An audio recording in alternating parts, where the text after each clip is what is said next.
puta, só pra você não deixa a gente gravar de jeito nenhum. Então, vou passar algumas coisas pra fazer meu amigo Valdemar aqui, esse arroba filho da puta, falar pra vocês. Deixa um like no vídeo, comenta e favorite aí. Agora Só isso aí. Então, muitos canais de TV também não vai lá. Por exemplo, a TNA. Caras, pô, super golpes, mas não sai sangue. Será porque apertou vacina para não sair sangue? Mentira, cara, isso aí. Como é que o cara vai daquelas cordas na terceira corda e os meus clipes ficam vermelhos. Aí é o cama elástico, o tapão dele. Como é que o cara leva, como é que dois caras, um dão uma garrafada na cabeça do outro com garrafa de cerveja Em vez de cadeira nas e não costas. gosta. E nem fica marca nas costas. Que engraçado é isso. Mas já o WWE é um pouco mais real. Já sai sangue. Às vezes, né? Em clima de Natal, os filhos da puta colocam essa árvore aqui, a gente não pode mais jogar bola nesse cara. Não joga não. Não, Papai Noel, deixa ele chegar. E depois nós vamos tirar a árvore de Natal. Filha da puta, enrolando o pobrezinho menino ali pra queimar as pilhas dele. Grava lá. Olha lá, os caras tirando as pilhas dos outros. Só que aquele garoto é pequeno. As duas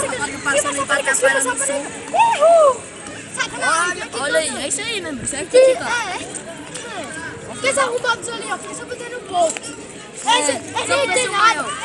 São maior que nós.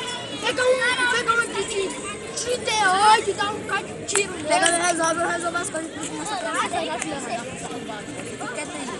Eu não quero você aqui no próximo vídeo.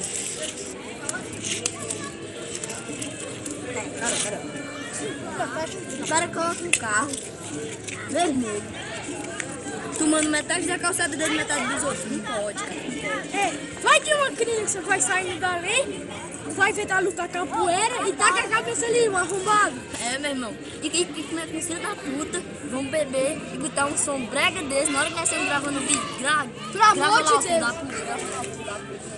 E um Fiat muito velho e muito chato. Os problemas Lamborghini é assim. Vamos criticar mais um canal de TV. Como qual?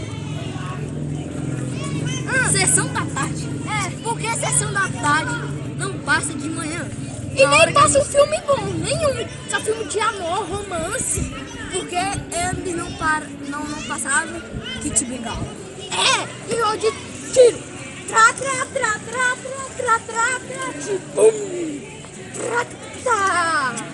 Passa nem o dia assim, você pensa que mulherzinha, né? Então, filho da puta, sai daqui, eu chorar dessa não. É isso aí, galera. Como é que a pessoa faz uma pizzaria? Olha lá, pizzaria. Com o nome Big Pizza. As pizzas desse tamanho aqui. Tava não é Big Pizza. Antes era Big Pizza, agora é League Pizza. Quando é Big Pizza, dava muita gente. Quando é League Pizza, não dá ninguém aquela porra. Um dia, meu pai comprou uma pizza nessa pizzaria. E eu tenho as bordas. Eu tenho as bordas. As bordas nem ficam com catupiry. Toda pizzaria as bordas não ficam com catupiry a carne, não. Só amarrado. Só o queijo. Eu adoro pastel com frango, catupiry, cala Todo mundo sabe que o queijo, quando a gente puxa o queijo vem até aqui, né? Aquele povo. Lá não, a gente puxava o queijo não sai. E tem vez que ele vem, o queijo vem, ele não estica não, o queijo é duro. Você pega assim aí. O forno não é a lenha. Não, é a gaideira. Olha a Chiquinha. Achei que filmaram. Essa mulher é doida. É doida. Vem, pessoal, filma aqui. Pra cá, câmera. Então, ela é tão louca, na conta dela caiu 106 mil reais. O cara foi botar e pra você ter, botou errado, caiu 106 mil reais, pessoal. Na conta daquela velha ali, ó. A Chiquinha, ó. Aqui, filha da puta. É verdade. Com 106 mil, olha o que ela fez. Foi lá no banco e disse: esse dinheiro não é meu, depositaram errado. Não é meu. Esse dinheiro não é meu. Pode cancelar.